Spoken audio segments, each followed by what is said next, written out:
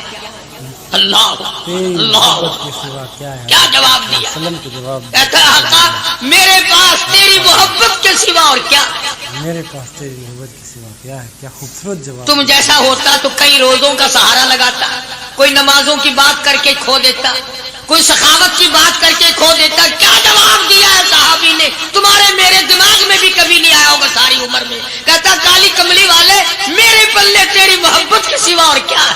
کیا ہے تیری محبت کے سوا؟ صحابہ کہتے ہیں حضور صلی اللہ علیہ وسلم نے جو یہ الفاظ سنے مسکرا دیا. آج ہمارے پلے کیا تیاری؟ رات دن قرآن کہتا ہے تیاری کرو تیاری کرو، وقت آیا آیا وقت، قیامت آئی، موت آیا وقت، لیکن پھر بھی کوئی تیاری نہیں. دوستو یہ بات حقیقت ہے کہ ہمارے پلے کچھ بھی نہیں، ہمیں آخرت کی کوئی فکر نہیں، اور ہمارے اندر وہ محبت نہیں ہے جو صحابہ کے اندر نبی محمد صلی اللہ علیہ وسلم کی محبت تھی. نہ ہی ہمیں آخرت کی فکر ہے، نہ ہی ہمیں قبر اور حشر کی فکر ہے. بس ہم ہر وقت اپنی مستیوں میں مگن ہیں، اللہ رب العزت کو بالکل بھولے بیٹھے ہیں. اسی جیسے کہ آپ نے قاری حنیف ملتانی صاحب کی زبانی سنا، اللہ رب العزت کا خوف اپنے اندر پیدا کریں، نبی محمد صلی اللہ علیہ وسلم کی محبت اپنے اندر پیدا کریں، اور آخرت کی زیادہ سے زیادہ تیاری کریں.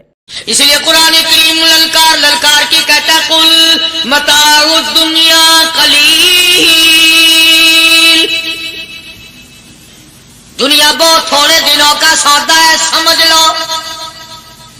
صبح آئی کہ نہ آئی، شام آئی کہ نہ آئی، آیا وقت. قرآن کریم نے ہر ممکن طریقے سے مسلمانوں کی تمام زندگی کے شعبہ جات کو پورا کرنے کے لیے لاہ عمل دیا. میں ایک رخ آپ کو آج دینا چاہتا تھا، اور وہ یہ کہ نبی پاک صلی اللہ تعالی علیہ وسلم نے اس امت کے سامنے کس قسم کے نمونے نہیں رکھے. اخلاق و کردار میں سے کون سی بات حضور صلی اللہ علیہ وسلم نے چھوڑی؟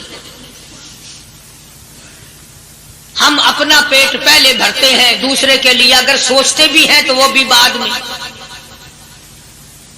یہاں معاملہ کچھ اور ہے. غزوہ خندق کا زمانہ ہے، مسلمانوں پہ بڑی تنگی اور بڑی پریشانی کا وقت ہے. یہاں تک کہ صحابہ کرام رضوان اللہ تعالی علیہم اجمعین کی جماعت کہتی ہے کہ حضور صلی اللہ علیہ وسلم کو صحابہ کرام نے دیکھا.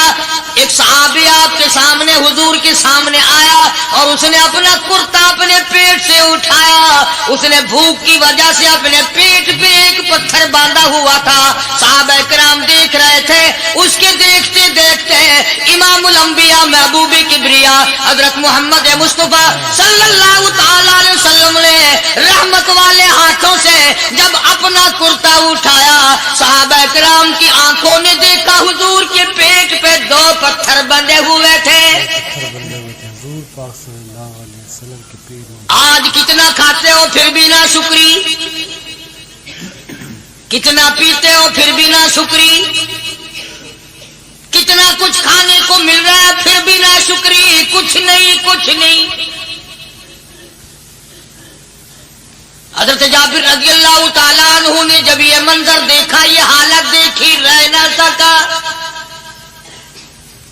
صحابی فوراً دوڑا اور دوڑا گھر گیا.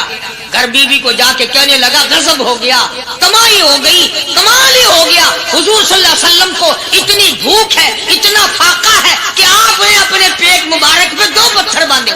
2 پیٹ پر پتھر باندھے حضور پاک سے. بیوی کہنے لگی جلدی جا کر کے حضور صلی اللہ علیہ وسلم کی دعوت کراؤ، ہم کھانا کھلائیں گے. یہ 2 شیر ہوں 1.5 شیر ہوں، یہ جاؤ ہے، یہ بکری کا بچہ ہے، ہم اسے ذبح کرتے ہیں، بہت جلدی تیار کرتے ہیں، میں ان کو پیستی ہوں اور تم جاؤ جا کے دعوت کا کیا. حضرت جابر رضی اللہ تعالی عنہ حضور کریم صلی اللہ علیہ وسلم کی خدمت عالیہ میں آئے. چونکہ کھانے کی مقدار، آٹے کی مقدار بڑی تھوڑی تھی، حضور کے کان کو منہ لگا کر کے حضرت جابر نے کہا کہ یا رسول اللہ صلی اللہ علیہ وسلم، ایک تو آپ اور ایک یہ صحابی جس نے پیٹ پہ پتھر باندھ رکھا ہے، اور اگر آپ کے علم میں ہو 1-2 اور ایسا ہی جو زیادہ بھوکا ہو، میرے گھر میں دعوت ہے، چلو. سبحان اللہ. آپ لوگوں کا کھانا میرے یہاں ہے. ایک تو آپ اور یہ کہ یہ جو ہم نے دیکھا پیٹ میں بکری پتھر باندھے پھر رہا ہے, کمر سیدھی نہیں ہو سکتی, اور ایک آدھا اور اسی قسم کا جو زیادہ تنگ ہو رہا ہو. جابر کے گھر حضور پاس جابر نے تو اتنی بات کہی. حضور کریم صلی اللہ تعالی علیہ وسلم ایک بہت بڑے پتھر پہ کھڑے ہو گئے اور اعلان کر دیا تمام کا تمام لشکر چلے, سب کی جابر کی گھر دعوت ہے. سبحان اللہ سبحان اللہ. سارے کا سارا لشکر چلے, ساری فوج. جابر بھی حیران ہو. بلکہ اعلان کر دیا چلو سارا مدینہ چلے. حضرت جابر رضی اللہ تعالیٰ عنہ وہی تو کھڑے تھے, بس قدموں کے نیچے سے زمین نکل گئی کہ یہ کیا بنا. کھانا تو 2-3-4 آدمیوں کا مشکل بنے گا, یہ 12,000 سے زیادہ بڑا لشکر ہے, اور آپ نے سب کو اعلان کر دیا, اب کیا بنے گا. سب کو اعلان کر دیا حضور پاک صلی اللہ علیہ وسلم کی. جابر حضرت جابر دوڑے دوڑے پریشانی کے عالم میں گھر گئے. گھر والی کو کہنے لگے کہ کام خراب ہو گیا. بیوی کہنے لگی کیوں؟ انہوں نے کہا میں نے تو اللہ کی بندی ایک تو حضرت کی دعوت کی تھی, اور ایک وہ دوسرا جو پیٹ پتھر باندھے ہوئے آیا تھا, اور میں نے عرض کیا تھا کہ 1-2 اور اسی طرح کا جو زیادہ تنگ ہو رہا وہ دعوت ہے. حضور نے تو سارے لشکر کو اعلان کر دیا کہ چلو جابر کے گھر دعوت ہے. اللہ اللہ. سبحان اللہ. کبھی کبھی عورتیں بھی ایسی بات کر دیتی ہیں جو مردوں کو نہیں آتی, بے شک. مگر وہ اس زمانے میں عورتیں بھی کہاں, اب تو تلی لگانے والی تو ہیں, ماچس لگانے والی, جلتی پہ تیل چھڑکنے والی ہیں. تو کوئی مرد ہے وہ اتنی بات کہے یا تو بیٹھا سنتا رہا تاکہ اس کو کوئی جلدی قتل کرے تو میں رنگڑ بنوں, بازار میں پھروں. دیر نہیں لگاتی, آگ لگاتی. حضرت جابر رضی اللہ تعالیٰ عنہ کی بیوی کہنے لگی آپ کو پریشانی کی کیا بات ہے, ایک بات بتاؤ. حضور کی کان مبارک میں آپ نے اپنے کھانے کی مقدار بتائی کہ نہیں؟ تم نے جو حضور صلی اللہ علیہ وسلم کی دعوت کی تھی کھانا بتایا تھا؟ ہاں میں نے تو بتا دیا تھا کہ تھوڑے سے جو ہیں اور ایک بکری کا بچہ, میں نے بتا دیا تھا. پھر کہنے لگی آپ پریشان کیوں ہوں اور میں پریشان کیوں ہوں؟ لانے والا جانے کھلانے والا جانے. سبحان اللہ. لانے والا جانے کھلانے والا جانے. حضور کی ہمیں پریشانی کی کیا بات ہے اس میں؟ بس دعوت ہم نے تو حضور کی دعوت کی, اور حضور نے سارے لشکر کی, ہم نے تو نہیں کی نا. بے شک. اب حضور صلی اللہ تعالی علیہ وسلم نے دعوت فرمائی ہے, اور وہ خود ہی جانے اور ان کا خدا جانے. بے شک. حضور پاک صلی اللہ علیہ وسلم خود. آپ تشریف لے آئے, کھانے کی مقدار کا تو پتا تھا. آپ نے فرمایا کہ وہ ہنڈیا جو ہے اس کو کھولنا مت, بولنا مت. اور وہ جو آٹا ہے جب تک میں نہ آؤں پکانا شروع مت کیجو. آپ نے اپنا لعاب مبارک آٹے میں بھی ملا دیا اور ہنڈیا میں بھی ڈال دیا. اس کے بعد پکانا اور کھلانا شروع کیا گیا.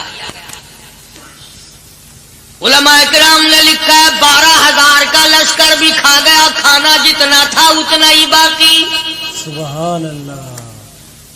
سارے کا سارا لشکر کھا گیا, سارا مدینہ کھا گیا. دوستو یہ ہمارے نبی محمد صلی اللہ علیہ وسلم کا معجزہ تھا. جو کھانا صرف 2-4 آدمیوں کے لیے بنا ہوا تھا, لیکن آپ صلی اللہ علیہ وسلم جب اپنا لعاب آٹے میں اور سالن میں ملایا تو پھر وہ 12,000 کے لشکر کے لیے بھی کافی ہو گیا. یہ ہمارے نبی محمد صلی اللہ علیہ وسلم کے سچے نبی ہونے کی دلیل ہے, اور آپ صلی اللہ علیہ وسلم کا یہ سچا اور پکا معجزہ ہے جو اللہ رب العزت کا عطا کردہ ہے. اس لیے ہمیں نبی محمد صلی اللہ علیہ وسلم کو سچے دل سے اپنا نبی اور رسول تسلیم کرنا چاہیے, اور آپ صلی اللہ علیہ وسلم کے ایک ایک نقش قدم پر چلنا چاہیے. اب یہاں سے یہ ہمارے زمانے کے جو مردوں کے کفن اتارنے والے لوگ ہیں وہ ختم کا ثبوت نکالتے ہیں یہاں سے کہ حضور صلی اللہ علیہ وسلم نے ختم دیا تو 12,000 آدمیوں نے کھا لیا. چلو ہم بھی مانتے ہیں, آج یہ ختم دے کر ایک کا کھانا 2 کو تو کھلا کے دکھائیں. ارے وہ تو معجزہ ہے محمد عربی صلی اللہ تعالی علیہ وسلم کا, اور وہ تو آپ کے لعاب مبارک کی برکت ہے, آپ کی دعا کی برکت ہے. بے شک. حضور پاک صلی اللہ علیہ وسلم کی. یہ تمہیں کس نے بتایا کہ حضور صلی اللہ علیہ وسلم نے جابر کے کھانے پہ بیٹھ کر ختم پڑا تھا؟ حضور پاک صلی اللہ علیہ وسلم کا یہ تو معجزہ ہے محمد عربی صلی اللہ تعالی علیہ وسلم کا، اور اللہ پاک نے نبی کے ہاتھ پر ہزاروں نہیں لاکھوں معجزات کا اظہار فرمایا۔ تو یہاں سے غلط چیزوں کا اجرا کرنا آگے آپ لوگوں نے سنے ہوں، اور پھر وہ ختم ہو گئے، پھر حضور تشریف لائے اور انہوں نے ان دونوں بچوں کو مردوں کو چھپا کے رکھ دیا۔ جب بچوں کو لایا گیا تو مردے تھے، حضور نے بچوں کو فرمایا تم زندہ ہو جاؤ، وہ کہنے لگے جب تک ہماری بکری کا بچہ زندہ نہ ہو ہم زندہ نہیں ہوتے۔ وہ ہڈیاں جوڑی، حضور نے بکری زندہ کری جب وہ بچے کھڑے ہوئے۔ قرآن پھانسی دیتا ہے، افسانہ بنا کر پیش کرو نا، وہ بڑا جلدی مانتے ہیں۔ امام الانبیاء محبوب کبریا حضرت محمد مصطفیٰ صلی اللہ تعالی علیہ وسلم کا قرآن کریم نے اسی جنگ میں، اسی جہاد میں ایک واقعہ پیش فرما دیا۔ اس واقعے سے پہلے پتہ کیا ہوا؟ حضرات صحابہ کرام رضوان اللہ تعالی علیہ مجمعین کے ہاتھوں سرکار دو عالم صلی اللہ علیہ وسلم بھی ساتھ تھے، کافروں کا ایک بہت بڑا بہادر پہلوان مارا گیا۔ یہ جو غزوہ خندق ہے، جس کو غزوہ احزاب کہتے ہیں، قرآن میں ذکر ہے اس کا، ویسے کوئی بات بنا کے نہیں کہہ رہا ہوں، یعنی یوں سمجھو اب میں سورت احزاب کے تیسرے رکوع کا آخری آیتوں کا ترجمہ کر رہا ہوں۔ اور یہ اتنا مشکل وقت پڑا تھا صحابہ پہ، ایک تو گرمی سخت تھی، اور چاروں طرف سے جن یہودیوں نے عہد و پیمان کر رکھا تھا حضور صلی اللہ علیہ وسلم سے، انہوں نے بدعہدی کر دی۔ وہ سارے کے سارے صحابہ پہ یکدم ٹوٹ پڑے۔ صحابہ بیچ میں آ گئے میدان میں، نہ پانی، نہ کھانا، نہ روٹی، نہ جوتی، نہ کپڑا، نہ اسلحہ، نہ لینا نہ دینا، بلکہ یوں لکھا علماء نے کئی دن ہو گئے پانی کی بوند نہ ملی، اور صحابہ گھاس کھا کھا کر کے گر گئے اور شہید پہ شہید ہو گئے۔ لیکن قربان جاؤں، یہ قرآن اللہ کا تمہارے سامنے آج بھی موجود ہے، اسے پڑھ کے دیکھو۔ کبھی کسی صحابی نے ایسے وقت میں بھی یہ بات نہ کہی نبی صلی اللہ علیہ وسلم کو، یوں بھی تو نہیں کہا کہ اللہ کے نبی پہلے کچھ تیاری تو کیا کرو، یوں ہی خام خواہ کے مرا دیتے ہو بندے، پہلے موقع تو دیکھا کریں آپ ہو کیا رہا ہے، یوں ہی لوگ بھوکے پیاسے مر گئے۔ نہیں، اتنی ثابت قدمی اور اتنا ایمان تھا، اتنا جذبہ تھا، حضور کی ذات پر اتنا یقین تھا صحابہ کو کہ آج اس دنیا میں جتنا یقین ایک صحابی کو تھا، اربوں خربوں مسلمان مل کر بھی ایک صحابی کے برابر یقین پیدا نہیں کر سکتے۔ دوستو یہ بات حقیقت ہے، ہمارے اندر نبی محمد صلی اللہ علیہ وسلم کا وہ یقین نہیں ہے جو صحابہ کے اندر یقین تھا۔ یقین تھا تبھی تو آپ صلی اللہ علیہ وسلم پر جان قربان کیا کرتے تھے۔ اور ہماری نبی محمد صلی اللہ علیہ وسلم سے محبت کا عالم یہ ہے کہ ہم زبان سے تو نبی محمد صلی اللہ علیہ وسلم سے محبت کا دعویٰ کرتے ہیں اور نبی کی سنتوں کو نہیں اپناتے، نبی کی سنتوں کو چھوڑتے ہیں، داڑھی کٹواتے ہیں، لباس نبی کی سنت کے مطابق نہیں پہنتے، اپنے اعمال نبی کی سنت کے مطابق نہیں کرتے، اپنے بال نبی محمد صلی اللہ علیہ وسلم کی سنت کے مطابق نہیں رکھتے۔ نبی صلی اللہ علیہ وسلم نے جن اعمال کا حکم کیا، جن اعمال کی ترغیب دی، ہم ان کاموں کو نہیں کرتے۔ تو ہمارا نبی محمد صلی اللہ علیہ وسلم پر یہ کیسا یقین ہے اور پھر کیسی محبت ہے۔ ہمیں بھی اپنے اندر صحابہ کی طرح نبی محمد صلی اللہ علیہ وسلم کا یقین اور محبت پیدا کرنے کی ضرورت ہے۔ تو جب حضور صلی اللہ علیہ وسلم کے دیوانوں اور پروانوں اور مستانوں کے ہاتھوں کافروں کا ایک بہادر پہلوان مارا گیا اور لاش تھی مسلمانوں کے پاس، تو وہ کافر کہنے لگے کہ تم ہمارے بہادر کی لاش دے دو، ہم تمہیں 10,000 روپیہ دیں گے۔ اب ان کے پاس تو روپے کی کمی نہیں تھی، اور یہ مسکین بھوکے اور فاقے سے اگر یہ یوں کہتے کہ نہیں بھی ہم تو 20,000 لیں گے تو وہ دے دیتے، ان کے پاس کمی نہیں تھی، اور انہیں ضرورت تھی، کپڑا لے لیتے، کھانا لے لیتے، پریشانی دور کر لیتے، جنگ کا سامان بنا لیتے۔ مگر مدنی کریم صلی اللہ تعالی علیہ وسلم کے سامنے جب یہ بات رکھی کہ 10,000 روپیہ ہم دیتے ہیں، ہمارے بہادر کی لاش دے دو، حضور نے فرما دیا جاؤ اپنے بہادر کی لاش مفت میں لے جاؤ، ہم مردوں کی قیمت کھانے والے نہیں، ہم مردوں کی قیمت کھانے والے نہیں۔ جب جب حضور صلی اللہ علیہ وسلم کی زبان مبارک سے یہ بات نکلی اللہ کا دریائے کرم جوش میں آیا. فرمایا وَكَفَى اللَّهُ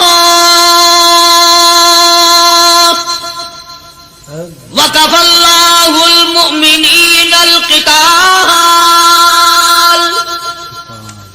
فرمایا میرے نبی اب آپ اطمینان رکھے کوئی ضرورت نہیں، اب میں تیرا خدا خود ان سے جنگ کروں گا، اب میں لڑوں گا ان سے. اور اس کے بعد اللہ تعالیٰ نے یہ برکت دی کہ ایک آدمی یا دو آدمیوں کا کھانا اللہ تعالیٰ نے 12,000 کو کھلایا. سبحان اللہ، 2 آدمیوں کا کھانا. تو ان چیزوں سے معجزات کا ظہور ہوتا ہے.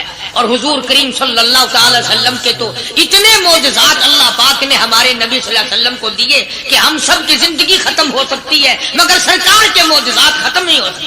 بے شک سبحان اللہ، سرکار کی موت. حضرت ابو ہریرہ رضی اللہ تعالیٰ عنہ فرماتے ہیں کہ میں مسجد نبوی کے دروازے پہ پڑا تھا، بھوک نے مجھے اٹھنے نہ دیا. مجھے اتنی بھوک لگی، کئی دن کا فاقہ ہو گیا، میں کھڑا نہیں ہو سکتا تھا. تو میں نے جناب صدیق اکبر رضی اللہ تعالیٰ عنہ سے مسئلہ پوچھنے کا بہانہ بنا کے بلایا کہ شاید یہی مجھے اپنے ساتھ لے چلے. تو وہ بھی مسئلے کا جواب دے کر چلے گئے. ابو ہریرہ کہتے ہیں میرا یقین ہوا کہ ان کے گھر بھی کچھ نہیں. پھر میں نے فاروق اعظم رضی اللہ تعالیٰ عنہ کو مسئلہ یا قرآن کی آیت پوچھنے کے بہانے متوجہ کیا. وہ بھی وہ جو چیز میں نے پوچھی تھی بتا کے چلے گئے. غالباً ان کے یہاں بھی فاقہ ہوگا. ابو ہریرہ رضی اللہ تعالیٰ عنہ کہتے ہیں پھر آئے حضور صلی اللہ علیہ وسلم تشریف لائے تو میں نے مسئلہ پوچھنے کے بہانے سے حضور کو اپنی طرف متوجہ کیا. ابو ہریرہ کہتے ہیں حضور مسکرائے اور میرا مطلب سمجھ گئے، میرا مطلب سمجھ گئے. اشارہ کیا میرے ساتھ ساتھ، میرے پیچھے پیچھے آ. ابو ہریرہ رضی اللہ تعالیٰ عنہ کہتے ہیں میں حضور صلی اللہ علیہ وسلم کے ساتھ چلا آیا. آپ اپنے دولت قضا پر تشریف لائے، اپنے گھر میں تشریف لائے. آپ نے گھر میں داخل ہو کر کے فرمایا کچھ کھانے کا پینے کا کوئی ہے گھر میں کوئی چیز؟ جواب ملا ہاں ایک دودھ کا پیالہ ہے. ہدیہ آیا کہیں سے، آپ کے لیے ہدیہ دیا کسی نے، دودھ کا پیالہ منگوا لیا. ابو ہریرہ کہتے ہیں میں بڑا خوش ہوا کہ لے میرا دو لگ گیا، کام بن گیا، مجھے ہی فرمائیں گے پی لے، رج کے پیوں گا. ابو ہریرہ کہتے ہیں کہ مجھے حضور صلی اللہ علیہ وسلم کیا فرماتے ہیں کہ ابو ہریرہ وہ جو مسجد نبوی میں 70-80 صحابہ صفا طالب علم ہے نا، کہ جی ہم ساروں کو بلا کے لا. ابو ہریرہ کہتے ہیں مجھے بڑی کھٹکی کہ ایک دودھ کا پیالہ یہ تو میرے جوگا ہی تھا، وہ 70-80 کیا کریں گے یاد ہے. ابو ہریرہ کہتے ہیں جب میں اٹھ کے چلا تو مجھے پھر واپس بلایا. فرمایا ابو ہریرہ مدینے کی گلی میں آنے میں جانے میں جو بھی راستے میں ملے اسی کو کہہ دے کہ حضور کے گھر دعوت ہے. سبحان اللہ، جو بھی میرے. ابو ہریرہ کہتا ہے کہ میں اقرار بھی میں نے کرنا ہی تھا کہ جی ہاں کہوں گا، پر دل میں بھی سوچ رہا ہوں کہ ہے تو ایک ہی پیالہ. پیالہ تو ایک ہی ہے. تم جیسا اگر کوئی وہاں ہوتا نا جو گلی میں ملتا اس کو کہتے آج کے دن ادھر کوئی نہ آوے. وہ تو صحابہ تھے نا، اشاروں پہ جان دیتے تھے. راستے میں جو بھی ملا، دکاندار ملا ویسا ملا، سب کو کہہ دیا. واپسی میں جو ملا لشکر اکٹھا ہو، سب بیٹھ گئے. ابو ہریرہ رضی اللہ تعالیٰ عنہ کہتے ہیں اب میں نے دل میں ایک پروگرام بنایا. مجھے عادت شریفہ کا پتہ تھا کہ دائیں طرف سے شروع فرمایا کرتے تھے کوئی چیز تقسیم کرنا یا کھلانا یا پلانا. میں نے دل میں پروگرام بنایا کہ دائیں طرف شروع میں بیٹھ جاؤں گا، آگے بچے یا نہ بچے میں تو دو لگاؤں گا نا اپنا پہلے، میرا نمبر تو لگ ہی جائے گا. اللہ اکبر. ابو ہریرہ کہتے ہیں کمال ہوگی میری حیرانگی کی کہ جب میں جڑ کے بیٹھا نا کہ اب میرے سے شروع ہوگا، آپ نے مجھے اشارہ کر کے بلایا اور فرمایا ابو ہریرہ کھڑا ہو کے سب کو پلا. سبحان اللہ. ابو ہریرہ کھڑا ہو کے حضرت ابو ہریرہ رضی اللہ تعالیٰ عنہ کہتے ہیں میری تسلی ہو گئی کہ بس اب تو مجھے مل گیا اور میرا نمبر بعد میں آ رہا، کیسے بچے گا. اللہ غنی. ابو ہریرہ رضی اللہ تعالیٰ عنہ کہتے ہیں میں نے دائیں کی طرف سے شروع کیا. سینکڑوں سے زیادہ کتنے لوگ تھے جنہوں نے رج رج کے پیا, رج رج کے پیا, سیر ہو کے پیا, سارا لشکر پی کے چلا گیا. اس کے بعد سرکار مدینہ صلی اللہ علیہ وسلم نے فرمایا, لے ابو ہریرہ اب تو باقی اور میں باقی. ابو ہریرہ کہتے میں نے عرض کیا, میرے آقا آپ نے بھی تو نوش نہیں فرمایا, آپ پہلے پیے. فرمایا نہیں, میں نبی ہوں, ساری امت کو پلا کے پھر پیوں گا. سبحان اللہ, ساری امت کو پلا کر پھر ابو ہریرہ رضی اللہ تعالیٰ عنہ فرماتے ہیں, میں نے 3 سانس لے کر کے, لمبا لمبا سانس لے کر میں نے رج رج کے پیا اور پیالے میں جھانک بھی رہا تھا. ابو ہریرہ کہتا ہے ایک قطرہ بھی کم نہیں ہوا, یہ قطرہ بھی کم ہے. اور یہ الفاظ سن کر آج لکھ کر لے جاؤ. ابو ہریرہ کہتے ہیں کہ سب کو پلانے کے بعد پھر حضور صلی اللہ علیہ وسلم نے پیا, نوش فرمایا. یعنی آج اتنے لوگوں کا جھوٹا کون پیتا ہے؟ کسی افسر کو تو پلا کے دیکھنا. اللہ اکبر, کتنا بڑا ہمارے نبی محمد صلی اللہ علیہ وسلم کا معجزہ تھا کہ ایک پیالہ دودھ ہے جو صرف ایک آدمی کے لیے بھی کافی اور شافی نہ ہو, اور وہ ایک پیالہ دودھ 100 لوگوں نے نوش فرما لیا, لیکن اس کے باوجود بھی وہ دودھ ختم نہیں ہوا. اللہ اکبر, میری جان قربان ہو نبی محمد صلی اللہ علیہ وسلم پر. یہ تھے ہمارے نبی محمد صلی اللہ علیہ وسلم. ایک دودھ پیالہ 100 لوگوں کے لیے کافی اور شافی ہو گیا. کیوں ہم جان قربان نہ کریں نبی محمد صلی اللہ علیہ وسلم پر؟ کیوں ہم ان کی پیروی اور اتباع نہ کریں؟ اور آپ صلی اللہ علیہ وسلم کی صحابہ سے محبت بھی دیکھیے. پہلے تمام لوگوں کو پلایا, اس کے بعد آپ صلی اللہ علیہ وسلم نے سب کے جھوٹا بھی پیا. اور آج ہم لوگ دوسروں کے جھوٹا پینے سے نفرت کرتے ہیں. ہمیں بھی نبی محمد صلی اللہ علیہ وسلم کے ان معجزات پر یقین رکھنا چاہیے اور آپ صلی اللہ علیہ وسلم سے محبت کرنی چاہیے, اور نبی محمد صلی اللہ علیہ وسلم کی ایک ایک عادت اور ایک ایک اخلاق کو اپنانا چاہیے. نبی محمد صلی اللہ علیہ وسلم نے جن چیزوں کی ترغیب دی ہے, جن سنتوں کو اپنانے کا حکم دیا ہے, ہمیں دل و جان سے ان کو کرنا چاہیے. تب جا کر کے اللہ رب العزت ہم سے راضی اور خوش ہوگا. اللہ رب العزت ہم سب کو عمل کی توفیق نصیب فرمائے. دوستو, یقیناً